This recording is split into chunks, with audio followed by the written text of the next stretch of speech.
I tend to think that the decisions a man makes are what make a man. And so often our members have told me to talk about who I am uh, to other painting contractors after they get to know me. And I'm always reluctant to do that. I'm really a problem solver at heart. I like to tell people how to fix things and to give people concepts and frameworks. I'm a mechanic at heart. But at their urging, I decided I would just tell you a little bit about me. And if it's okay, I'm going to share the 16 decisions that have really made a huge difference in my life. I don't believe I would be where I am or who I am had I not made these decisions. And so I hope you don't mind. I'm going to reference this list here. Don't worry about the shiny quality of the video, but just listen to the content if you'll bear with me. So at 9 years old, I was sitting in a little primitive Baptist church, and an old-timey preacher um, started giving an altar call. And my grandmother always took me to church. She was the only believer in the family. And sometimes I think the message matters a lot more than the messenger. And I think the Holy Spirit sometimes makes up the difference. And so I walked down those green carpeted aisleways and knelt at an altar and asked Jesus to save me. And he spent 36, 37 years chasing me.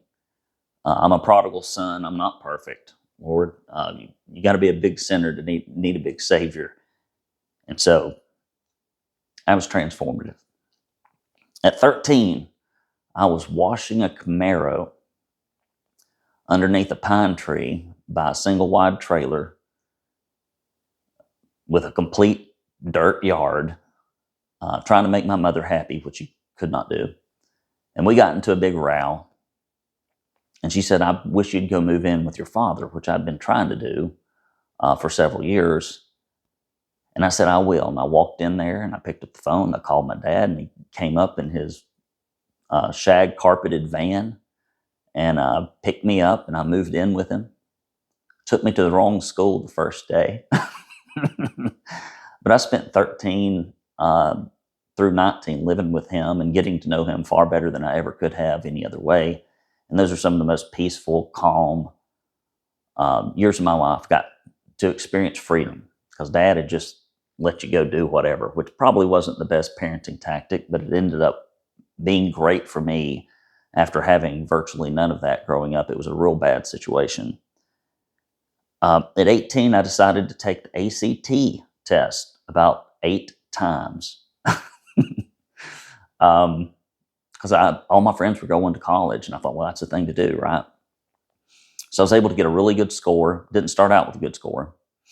And I went to Jacksonville State University. I joined Kappa Alpha Order, was the president of the Senate, peer counselor, and all kinds of organizations. And while what I learned in school really didn't help me in my business, in fact, I think it hurt me, I did make a ton of friends, and I learned a lot of soft skills and leadership skills and time management skills that helped me later in my business.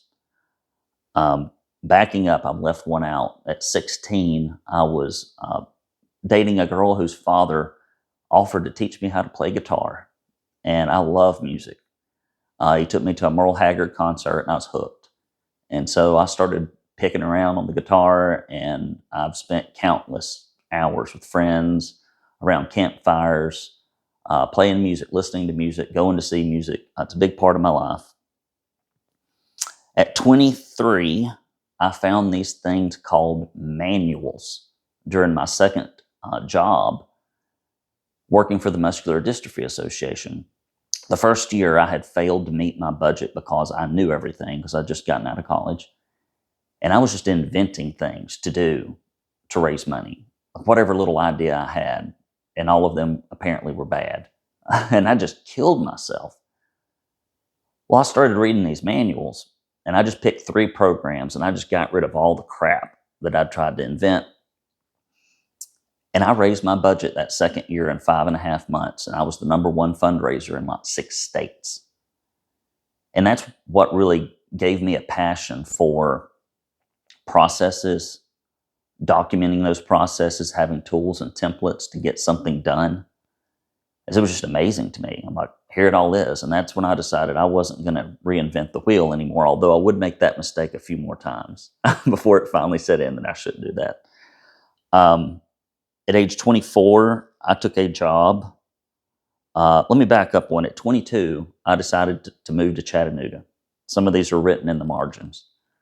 And I love this state. I love my city. I've been remarkably involved. I think picking where you're going to live and putting deep, deep roots down is critically important.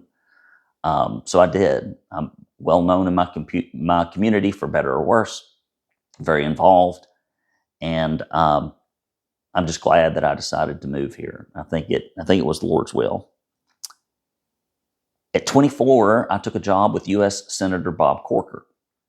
And what I learned in that job was how to do a lot in a compressed time frame with marketing, sales, and operations in a winner-takes-all environment. It was just one of the worst personal experiences at work I'd ever had, probably the worst because of my boss, but it was the best for the skills I needed. And it led to me running 14 different campaigns or legislative efforts, all of which were successful. Knock on wood. I don't have any wood to knock on. But it's a skill that transferred into my painting business, transferred into the Painters Academy, and really everything I've ever done. At 29, I launched my painting business. And those first few years, the first year and a half, especially the first year, I don't know what I did. I guess I just forgot everything I learned in campaigning, I don't know what I was trying to do, but it was not good. And I spent all my savings. And at 30 or 29 and a half, or whenever it was, I think 30, I hired my first business coach. And things took off. He's like, man, don't do this crap over here. Don't do this crap over here.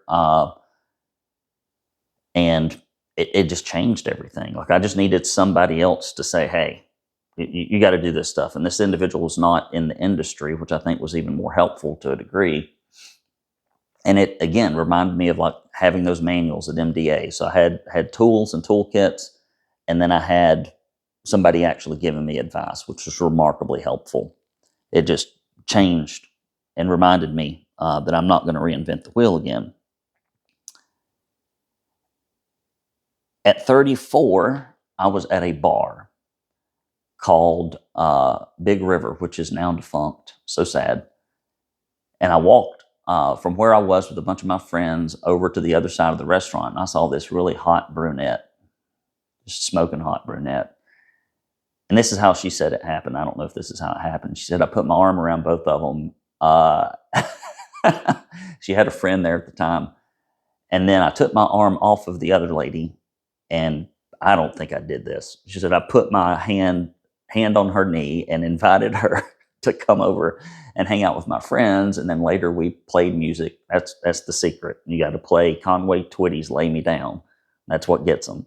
And we've produced 2 beautiful children. She's a remarkable woman. I have the most pleasant, peaceful home life and just incredible kids. It's just been a huge blessing. At 35, I decided to sell my painting business and launch the Painters Academy. Completely different thing, right? Politics and painting is always the same because you're always trying to cover something up. And so I thought, well, this will work. And it's just been remarkable. At 36, after fumbling around for a little while, I hired my second business coach, a gentleman named Robert Scrobe. And again, just like with my painting business, things started to take off. I just needed some fundamentals and some frameworks. And I needed somebody to say, do this, don't do that. Sometimes just eliminating the stuff you shouldn't do. It makes a huge difference in just the basics and the fundamentals. And I still keep in touch with him. He's somebody I admire and respect quite a bit, and I would not be where I am without him. At 41, during 2020, I led a protest on the Market Street Bridge because I was so angry about my church, my gym, and businesses being shut down and all the other nonsense that went on with it. And it led me to launch the Tennessee Conservative News, which has become our state's largest conservative news alternative. And we rolled back all the nonsense with 2 legislative sessions, me and 2 or 3 other very large grassroots organizations that sprung up in our state. And we've just made a remarkable difference. It's been frustrating and it's been difficult and it's been more depressing than optimistic, but I don't think we're called to win all the time. Sometimes we're just called to fight. And so that has been honestly even helpful running the Painters Academy. It was a big deal. I also that year joined Calvary Chapel, which has just been a wonderful change. Our church would not meet, and I wanted to be in church. And they were the first ones to open up, and our pastor was remarkably helpful as a spiritual mentor and even helped me and everybody navigate all this stuff that was going on culturally, which most pastors are just quiet in the pulpit and they keep their mouth shut. And that's not what the prophets of old did. You can't see any examples of that in the scriptures, but it's the sad state of most evangelical churches right now. At 43, I decided to build my dream home out in the woods, $2 million mansion that looks like it's old, and I paid it off. And I love being here. It's just like I put down roots. I wept when I left my old house. I've been there for 15 years. I just really I'm like a box turtle. I get into a little place and I'm like, this is my home. So I plan to be buried in the backyard out there. I'm looking into the paperwork with the state of Tennessee to get it done. I know that's weird. I'm a little eclectic, a little eccentric. At 44, I hired Tara Riley, who has come on our team, and it's just been a remarkable decision. You know, it's hard to hire a co-equal and to go out on a lim when you're branching out your business, but she has helped so many people, and she's got so many strengths where I have weaknesses and vice versa. And so I'm telling you, in your company, if you're in Strugglesville and if you've tried to hire people that aren't your equal, I know sometimes it's intimidating to bring somebody in to your team that is as good as you are, or in fact, in many cases, much better. But it's part of growing. It's part of growing. And so every year at the Painting Profit Summit, if you've ever attended, and this is our 10th anniversary, I get to give awards to people. And not for BS, not for hanging around, but like people that are doubling, tripling their income, growing their businesses, overcoming obstacles, both personal and professional, hiring people, expanding. Because I look at their financials, I know what's going on. And so often, those people have said, I know this is self-serving and it embarrasses me to say it, but that finding me is one of the best decisions they ever made, because it just changed, just like when I found my coaches. And I know that's self-serving, but it's true. And so that is the reason I do what I do here, is to be there for painting contractors at the moment that they decide to get serious about the business end of their business. And I'm not perfect. I got a lot of deficiencies as a coach. I got one gear. Sometimes one gear does not suit every person, but it's suited a lot. And so I'd ask you now, if you're in your painting business, and if you were like I was in that first year or so, or maybe you've been doing it for 5, 6, 10, 15, 20 years, and you know something needs to change, I'd like to give you a couple of things I think that you could do, and I know that they'd make a difference, and it's only because I've seen it done, and I've heard it from the lips of hundreds of painters over and over again. When people say good things about me, it embarrasses me. It makes my armpits sweat. I never got any encouragement growing up from my mother at all. Never heard good job, never, not once, ever, still haven't. And so I just got to where I thought I didn't need it. But when people say it, it makes a difference, right? And so I know it's true. There are a couple of decisions that I'd encourage you to make. Painters are stubborn. They know it all. And the ones that know the most are the ones that are always the brokest, the longest. It is true. I don't mean to be insulting, but that's true. Number one, today is the last day to take advantage of the early bird registration for the Painting Profit Summit. If you miss it, come anyway. You get in a room with people where the average attendee is 3.9 million. I promise you it will rub off on you. You may not believe me, but you will believe them. You know, what they tell to you over a beer at 11 o'clock at night after I've gone to bed. It's true. They just tell the truth. That's one thing I like about painters. Some people put on a big front, but most of them, especially our group, are very candid, very honest, very helpful. It's our 10th anniversary. And the other thing is, if you've been watching our videos for like 10 years, 12 years, and some people have, I mean, they get on the phone, I've been watching your videos for 12 years. I'm like, what took you so long? Just email me, Brandon@paintersacademy.com. I know you don't want somebody to look at your business. It's like going to go to a proctologist or something. It feels embarrassing. But to me, like I've seen so much, like it's not embarrassing to me. I'll just take a look at your business and tell you what I would do. And if our programs and things like that are a good fit for you, I'd love to help you. So that's me. Those are the things that are fundamentally important in my life that have made a difference. It's who I am. And I would like to help you. I always tell our guys that wealth is attracted to speed of implementation. Meaning, once you know what to do, the faster you can do it, the more money you can make. However, I add a caveat at the end. It is repelled by sloth and indecision. People that are lazy about doing things that they deep down in their heart instinctively know, have a feeling that they should do, that don't do them or do them slowly or just wring their hands, okay, they never seem to succeed. I mean, even if you're running in the wrong direction, at least you're running. And eventually you will, even if it's a zigzag pattern, it's better to be moving than standing still. So if you want today to be a day where you make a decision like one of these, I'd love to be the person that helps you. And so if that's on your heart, if that's on your mind, do it. If you're one of those folks that makes slow decisions, that's okay. Pray about it. Talk to your wife about it. Talk to your husband about it. And then pick up the phone, 423-800-0520. Email me, Brandon@paintersacademy.com. I'd be happy to talk to you. And you may just be one decision away. And I hope I make your list. I really do. I hope I make your list. I like to think that, and I know just having been told, that I've made a lot of people's lists over the years, just like my coaches made my list. And so if I can help you, I'd love to do it. So I'm sorry for getting a little sentimental and a little personal. It makes me uncomfortable. I don't do these kinds of things very often.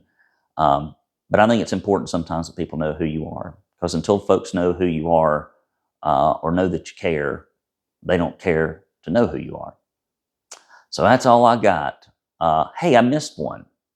I'm going to close with this. At 14, sorry, I told you, this is not going to be good production. This is just going to be real. At 14, I started training martial arts and I went to the Guntersville Athletic Club. And that's where I developed my lifelong love for going to the gym, which is what I'm going to do right now. I got my tank top on. My dad used to wear tank tops growing up and it always embarrassed me. And now I wear all summer and all spring, and a lot of days I wear tank tops because, you can take the boy out of the trailer, but you can't take the trailer out of the boy, right? And so that's where I'm going right now, guys. So it's Saturday. I'm going to go hit the gym while the teenagers aren't there clowning around on their cell phones. If I can ever help you, email me, text me, call me, do whatever you got to do. I'd love to be there. Take care, fellas. I hope to see you at the Painting Profit Summit here in Chattanooga, Tennessee, the last week in January, or talk to you on the phone here soon. Love you. Mean it. Take care.